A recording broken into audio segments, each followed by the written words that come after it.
China's jobless college graduates have become an embarrassment to Chinese leader Xi Jinping.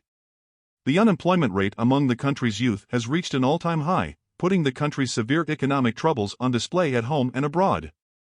In August, Xi's administration decided to act. Its statistics bureau stopped releasing the data. But she can't hide China's economic woes or hide from them. The problems are not just a post-pandemic malaise or some soon-to-be-forgotten detour in China's march to superpower stature. The vaunted China model, the mix of liberalization and state control that generated the country's hypersonic growth, has entered its death throes.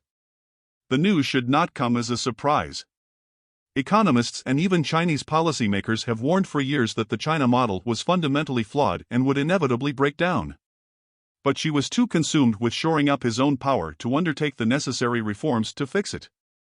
Now the problems run so deep, and the repairs would be so costly, that the time for a turnaround may have passed. Contrary to the assumptions of many commentators in recent years, China may never overtake the United States as the world's dominant economy if current trends continue. In fact, it's already falling behind. A downward trajectory in China does not necessarily ensure the future of American global power, however. China may turn out to be a less formidable competitor than once imagined and offer a less attractive model of development for the rest of the world. But economic failure could also heighten Xi's determination to overcome American dominance, if not by becoming richer, then through other, possibly more destabilizing means. The demise of the China model is in many ways a function of its tremendous success. When China's free market reforms were just getting underway in 1980, the country was poorer, per capita, than Ghana or Pakistan. Today, China has an $18 trillion economy capable of devising 5G telecom networks and electric vehicles. The motor of the China model is investment, and lots of it, into factories, highways, airports, shopping malls, apartment towers, you name it. China was destitute at the outset of its reforms, and much of the new infrastructure was necessary. Better transport systems helped to boost economic efficiency, new housing sheltered families migrating from farms to cities in search of opportunity. The investments turned China into the world's factory floor and produced eye-popping rates of growth. Over time, China developed a more advanced economy, but the state and companies nevertheless kept on building. The growth rate stayed high, but now the economy was generating wasteful excess that undermined its health. Logan Wright, a partner at the research firm Rhodium Group, estimates that China has 23 million to 26 million unsold apartments. That's enough to house the entire population of Italy. Many of these apartments will never be purchased, Wright conjectures, because they were constructed in towns with declining populations. China's automobile industry, figures Bill Russo, the founder of the consulting firm Automobility in Shanghai, has enough unused factory capacity to make more than 10 million cars, sufficient to supply the entire Japanese car market twice. Beijing boasts about its extensive network of high-speed railways, already the world's largest, but the state-owned company that operates it has racked up more than $800 billion in debt and posts substantial losses. The Cato Institute once described China's rail-building bonanza as a high-speed debt trap. The Chinese continue to invest beyond what they can actually absorb, Alicia Garcia Herrero, a senior fellow and specialist in Asian economies at the think tank Bruegel, told me. This is why their model went wrong. As a result of all this unproductive investment, much of it financed by borrowing, China's debt has expanded much faster than its economy. A decade ago, China's total debt was about twice the size of the country's economy, now it's 3 times as large. Michael Pettis, a senior fellow at the Carnegie Endowment for International Peace, writes that China has among the fastest-growing debt burdens in history. Politics have exacerbated the debt problem. The Communist Party has trumpeted high growth rates as proof of its legitimacy and competence, so when growth rates have slipped below targets, authorities unleashed credit to pump them back up. The International Monetary Fund estimates that China's local governments have amassed $9 trillion in debt in the name of financing infrastructure projects. China's leadership has long known that its investment strategy carried risks. Back in 2007, when Jiabao, then China's premier, said, "There are structural problems in China's economy which cause unsteady, unbalanced, uncoordinated, and unsustainable development."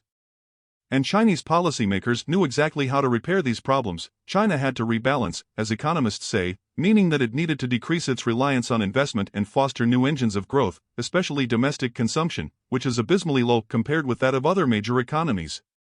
For that, economists agreed, China would need to liberalize its financial sector and relax the hand of the state on private enterprise. Early in his tenure, Xi seemed to accept these imperatives. In 2013, he signed off on a Communist Party reform blueprint that pledged to give the market a decisive role in the economy. But the reforms never happened. Enacting them would have diminished the power of the state and thus Xi's own power. China's leader was unwilling to trade political control for economic growth. The more power Xi has commanded, the heavier the state's hand in the economy has become.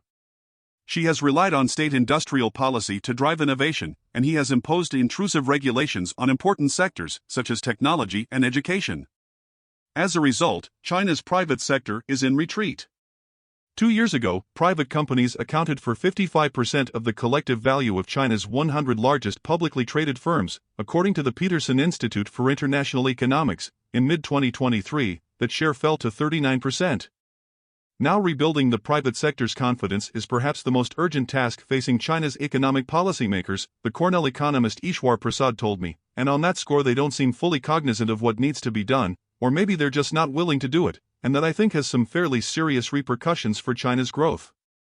Prasad added that the chances of policymakers correcting course are pretty slim because they consider private enterprise a necessary but not really ideal avenue of generating more growth.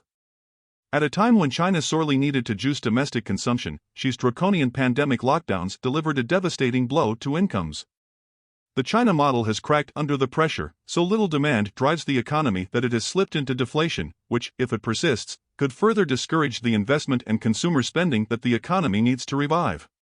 The Peking University professor Zhang Dandan recently estimated that the unemployment rate among youth ages 16 to 24 could be close to 50%, more than twice the official figure. Real estate was once a major contributor to economic growth and a store of middle-class wealth. Now investment, sales, and prices in that sector are falling. The largest private developer, Country Garden, is teetering on the brink of default as its Hong Kong-listed shares have lost 2/3 of their value since the beginning of the year. China's economy isn't beyond repair, but fixing it will be costly and painful. The government will have to write off bad debts, close up zombie companies, and introduce sweeping market reforms of a nature that policymakers have so far avoided. Taking these steps would reboot the economy for a new phase of growth, not at the lofty rates of the past, but at a pace that could sustain the country's economic progress. The Chinese government has shown no interest in adopting these reforms, however. Various authorities have issued multiple-point plans to support the economy that amount to little more than administrative tweaks and vague pronouncements. Xi's confidence-inspiring message to the public is, essentially, suck it up, we must maintain historic patience and insist on making steady, step-by-step progress, he said in a speech recently published in the Communist Party's top ideological journal. Economists are not anticipating that China will soon collapse into a financial crisis akin to the 2008 Wall Street subprime meltdown. But their outlook on growth has turned somber. Daniel Rosen, a co-founder of Rhodium, says that if China were to make the proper reforms, it could endure very low growth during a period of adjustment, but then emerge with annual advances of 3 to 4%, not bad for an economy its size. But without those reforms, growth will likely slumber at 2 to 3%. Prasad expects that the Chinese economy will grow at 3 to 4% for the next several years, but that without more market-oriented policies, it will probably not sustain that pace. None of these rates are alarmingly low, but they are probably not high enough to allow China to catch the United States from behind, or even to make it a close competitor in years to come. For China's leaders, Prasad told me, the question is whether that is going to be enough to accomplish what they want. Xi Jinping has spent the past decade amassing personal power. Now the yuan has to stop with him. In theory, the economy's troubles should prod him into a rapprochement with the United States, to stop economic relations with the West from further deteriorating and keep foreign technology and capital flowing to aid the country's development. But Xi is taking China in a different direction. At the latest summit of the BRICS group of developing countries last month, the forum's members, Brazil, Russia, India, China, and South Africa, agreed to add 6 more, including Iran and Saudi Arabia. Xi appears to envision the BRICS as a counterweight against the West. Global Times, a news outlet run by the Chinese Communist Party, opined that as more like-minded developing countries join BRICS, a stronger collective force will form, emitting a more resounding BRICS voice, driving the world toward good governance. The language suggests that Xi remains undaunted in his quest to remake the world order, despite or even because of the economic troubles confronting him at home. The only thing he has changed is the strategy. I think this is the plan. My economy might not be bigger than America's, Bruegels Garcia Herrero said, but my bloc will be bigger. In other words, if China can't overtake the US on its own, perhaps it can do so in aggregate. But that plan may not work. The economies of the 6 new BRICS members combined are only a bit bigger than the United Kingdom's. The determination to compete with the United States has long been a central component of Xi's economic agenda. In recent years, he has doubled down on industrial policies, including state financial support, specifically devised to put Chinese companies ahead of American rivals in such sectors as artificial intelligence and semiconductors. With a focus on self-sufficiency, he has sought to reduce Chinese vulnerability to U.S. sanctions by substituting homemade alternatives for foreign imports. And his Belt and Road Initiative, a global infrastructure building program, was designed to open avenues of trade and investment for Chinese business beyond the West. The BRICS are even talking about forming their own currency to decrease their dependence on the US dollar. China may not have the economic strength to attain all of these goals. The country remains relatively poor, with per capita income of $12,700, one-sixth that of the United States. It may not have the resources to support the continued expansion of its military capabilities, or to underwrite initiatives meant to bolster its influence abroad. State banks have already significantly scaled back development lending to low-income countries, for example. The slowdown of China's economy may undercut Xi's ideological assault on the world order.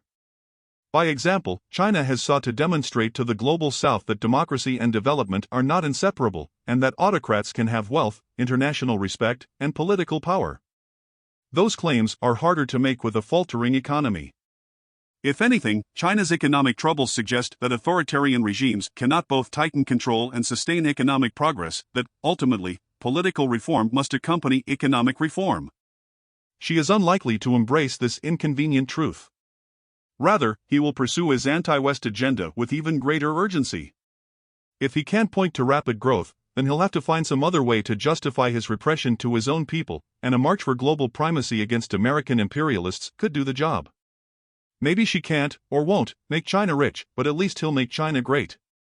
For this reason, economic weakness could make China's leaders all the more dangerous, more prone to champion nationalist causes and stumble into foreign adventures, such as a military grab for Taiwan. One can only hope that Xi will look to history and realize that a nation's power can be projected only as far as its economic strength allows.